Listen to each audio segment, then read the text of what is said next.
मन ही मिलाता ईश, मन ही दिलाता मुक्ति, और मन ही तो डालता सुकर्म में अड़ंगा है। मन है मरीज तो लजीज कोई चीज नहीं, मन यदि चंगा तो कठौती में ही गंगा है। मन अच्छा है तो यही चारों धाम है, यही तीर्थ है, यही सब कुछ यहीं पर है, और नहीं तो तीर्थों में भी भटकते रहो।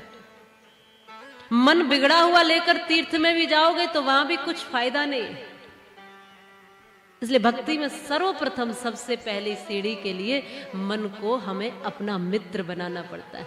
माया मरी न मन मरा, मर मर गए शरीर, आशा तृष्णा ना मरी कह गए संत कबीर।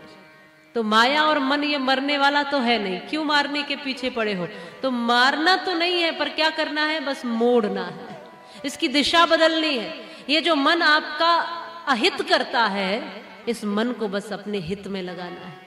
ये जो भीतर से क्रोध थोड़ी थोड़ी बातों पे आता है, बस उसको थोड़ा सा व्यवस्थित करना है। ये जो विकार विकृतियां बाहर दिखाई देने लगती हैं थोड़ी देर में ही, तुरंत से, मतलब हम जितना मुखौटा इंसान का लगा के घूमते हैं ना दिन भर में, कहीं ना कहीं थोड़ी देर में हमें जानवर बनने में देर नहीं लगती। बोलो, इंसान बनाने के लिए पूरे दिन कथा सुनानी पड़ रही है, लेकिन जानवर बनने के लिए वैसे तो हो ही। मनुष्य से बड़ा जानवर है भी कौन? बोलो। और जानवर में और मनुष्य में अंतर ही कितना है? सिर्फ इन वृत्तियों का, इन आदतों का ही तो है। अगर वैसी ही वृत्ति, अगर किसी का छीनने की ही इच्छा है, किसी को लूटने की इच्छा है, किसी को मारने की इच्छा है, किसी को धोखा देने की इच्छा है, झूठ में तमाम बवंडरों में फंसे हैं, अभी भी वही वृत्ति है, हिंसक वृत्तियां हैं, तो फिर जानवरों में और मनुष्य में अंतर ही क्या है? सारे गुण जब जानवरों जैसे ही है,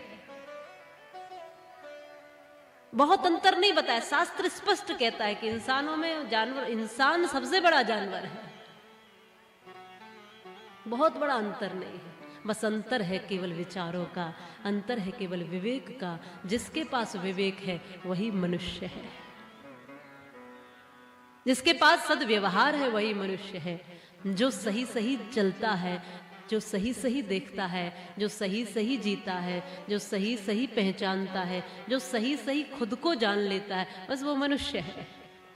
पशु के पास वो आंखें नहीं है कि वो अपने आप को जान सके और ये भी जान सके कि मैं पशु हूं कि कौन हूं। पशु के पास ये विवेक नहीं है कि वो ये जान सके कि मुझे क्या करना है। पशु के पास ये विवेक नहीं है कि मुझे मेरा कोई कर्तव्य बनता है। लेकिन मनुष्य के पास ये सारा विवेक है, इसलिए विवेक के अनुसार ही वो मनुष्य है। मत्वा कर्माणि सीव्यतीति मनुष्य, जो मनन पूर्वक चलता है, जो विवेक पूर्वक जीता है, जो चिंतन करके कार्य करता है, जो बिना विचारे नहीं करता, जो विचार करके कुछ कार्य करता है, बस वही मनुष्य है, वही इंसान है। जो स्वयं को पहचान कर अपने शिवत्व की यात्रा करता है। हम आए क्यों थे इस दुनिया में, जरा चिंतन करना। आज इस कथा में जो जो काम हम कर रहे हैं ना, वो सारे काम पशु कर देते हैं। हम आए क्यों थे इस दुनिया में, इस चोले को लेकर, तो अपनी पहचान करते हुए, अपने को व्यवस्थित करने के लिए, और व्यवस्थित होते हुए उसी में मिलने के लिए जो हमारा मूल है, जिसे हम ईश्वर, जिसे हम परमात्मा, जिसे हम महादेव, जो भी नाम दे ले। कितने सारे नाम हैं महादेव के, कितने सारे अवतार हुए हैं, तमाम सारे नाम हैं महादेव के, भोलेनाथ के, और बहुत सारे अवतारों का वर्णन है भोलेनाथ के। यहाँ 11 रुद्रों का वर्णन आता है, 10 अवतार जो शक्तियों के साथ हुए उसका वर्णन आता है, भगवान शिव की अष्टमूर्तियों का वर्णन आता है। जब जब शिव तत्व इस धरती पर कहीं न कहीं प्रकट हुए अंश रूप में, 12 ज्योतिर्लिंगों का वर्णन आता है। वहां वहां शिवत्व जहां जहां दिखाई दे रहा है वो तो प्रकट हुए ही है, वो तो आए ही है, वो तो नाम है ही। लेकिन जहां नहीं भी दिखाई दे रहा है वहां पर भी वो मौजूद ही है। ये देखने के लिए आए थे। तो शिव को देखना, उसके लिए दृष्टि वैसी चाहिए। सबकी एक जैसी दृष्टि है क्या? यहाँ जितने भर लोग बैठे सबकी 2 ही आंखें हैं या अधिक हैं? 2 सबकी है। आंखें 2 हैं, लेकिन क्या देखना सबका एक ही जैसा? सबके पास आंखें दो ही है, सबको दिखाई दे भी रहा है, लेकिन सबको अलग अलग दिखाई दे रहा है। दृष्टि सभी के पास है, लेकिन देख सब अलग अलग रहे हैं। देखना सबका अलग अलग है। नजर में स्वर्ग होता है, नजर में नर्क होता है, नजर में तैरता बेड़ा, नजर में गर्क होता है। बता परमात्मा, हे शिव शंभो, मैं तुझे कौन सी नजर से देखूं, क्योंकि नजर नजर में भी फर्क होता है। मैं तुझे कौन सी नजर से देखूं हे नाथ। सबकी दृष्टि अलग अलग है ना, बिल्कुल अलग अलग है। मां भवानी ने पार्वती स्वरूप में जब तपस्या की भोलेनाथ को देखने के लिए, तो भगवान जो मां पार्वती को दिख रहे थे वो बाकियों को नहीं दिख रहे थे। जो इनकी मां मैना को दिखे वो अलग थे। उनको दिखा वह बाहर का स्वरूप जो अमंगल सा है, जिसमें इनकी कल्पना थी कि कोई राजकुमार सा आएगा मेरी बेटी के लिए, लेकिन वैसा तो ये बिल्कुल भी नहीं थे। भस्म रमाए हुए और बिल्कुल विलक्षण ही गुणों से। भूत प्रेतों को साथ लिए टोली जब ये आई, तब लगा कि ये ऐसा नहीं चाहिए था। तो शिव जो मैना को दिखे वो पार्वती जी को नहीं दिखे। पार्वती को उनमें सब कुछ दिख गया था। सबकी दृष्टि अलग अलग है देखने की। कोई रूप देखता है, कोई गुण देखता है, कोई भाव देखता है, कोई कर्म देखता है, कोई वाणी देखता है, कोई आचरण देखता है, कोई रंग देखता है, कोई स्वभाव देखता है। और वो व्यक्ति वही देखता है जो वैसा है। जैसा जैसा व्यक्ति है वैसा वैसा ही उसकी दृष्टि है, वैसा वैसा ही वो देखता चला जाता है। जैसे उदाहरण के लिए कई बार मैं कहती हूं कि जैसी दृष्टि वैसी सृष्टि। एक मित्र के यहाँ कोई मित्र पहुंचा, स्वागत में मित्र ने चाय मंगा दी, और चाय जब मित्र पीने लगा तो देखा कि चाय में मक्खी है, तो उसने चाय को फेंकना चाहा, फेंक दी चाय। दूसरी चाय मंगाई, उसने कहा भाई माफ करना, मक्खी कैसे गिरी। तो दूसरी चाय आई तो ये भी इसने देखी, कहा इसमें भी मक्खी है, वो भी फेंक दी। इसने और थोड़ा झिझकते हुए कहा इस बार नहीं ऐसा होगा। तीसरी चाय मंगाई, और तीसरी चाय मंगाई, इसने फिर देखा और फिर कहा कि इसमें भी मक्खी है, और ये फेंकने लगा। तो मित्र ने हाथ पकड़ लिया और सोचा कि बार बार तुम्हारी ही चाय में मक्खी कैसे गिरती है, ध्यान से देखूं तो।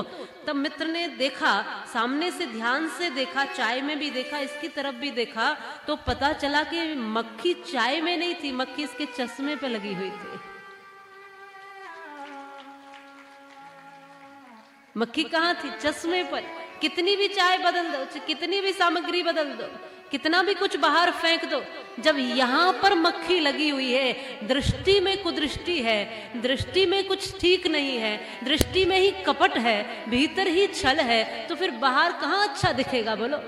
तुम्हारी दुनिया कैसी है? बिल्कुल तुम्हारे जैसी है। तुम्हारी दुनिया तुमसे ही शुरू होती है। तुम जैसे हो वैसे तुम्हारे लिए दुनिया है। ये दुनिया बहुत अच्छी हो सकती है यदि तुम अच्छे हो, ये दुनिया बहुत बुरी हो सकती है यदि तुम बहुत बुरे हो। जैसा जैसा तुम हो वैसी वैसी दुनिया दिखने लग जाती है। तो काम दुनिया पर नहीं करना, काम खुद पर करना। बदलना खुद को, चलना खुद को है, देखना खुद को है, जीना खुद को है, संभालना खुद को है, बढ़ना खुद को है, और अच्छा करना भी खुद को ही है। कई बार पतिदेव जाते हैं कथा सुनकर, तो कहते हैं पत्नी को, कथा सुनी आज तुमने, कुछ सीखा?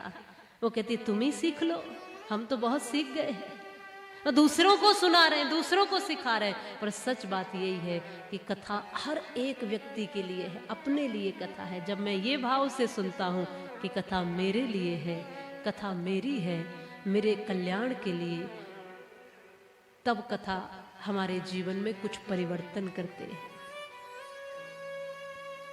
हाँ, हम उस दृष्टि से देखें। वैसे देखना बहुत मुश्किल होता है।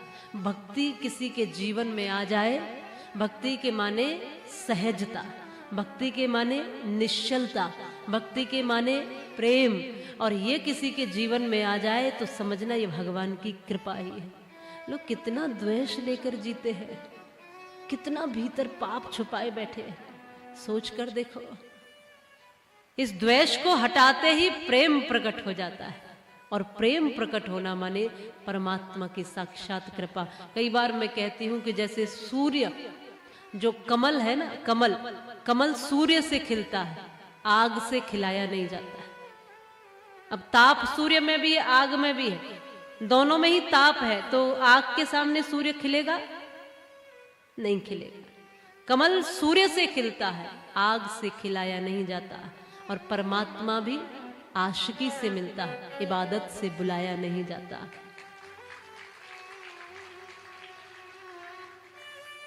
कमल सूर्य से खिलता है, आग से खिलाया नहीं जाता। परमात्मा भी आशिकी